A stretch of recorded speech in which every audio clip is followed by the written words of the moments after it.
Today we'll be demonstrating user functionality of the Texecom Premier Elite panel.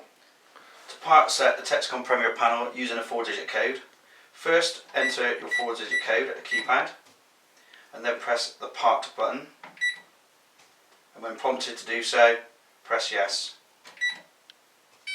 The alarm system will now arm.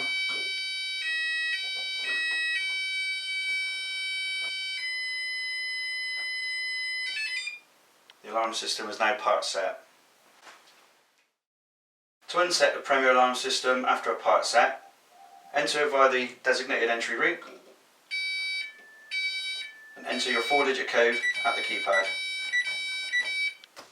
And the alarm system is now unset. To part set your Texecom Premier panel using a fob, first present your fob at the keypad, then press the part set button, and then if you want the evening arm, press yes.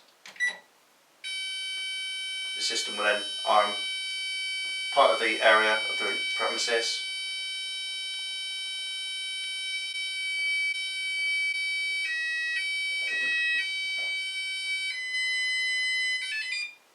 The part area is now armed.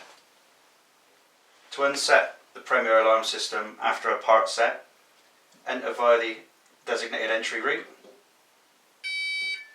Present your fob at the keypad, and the alarm system is now unset.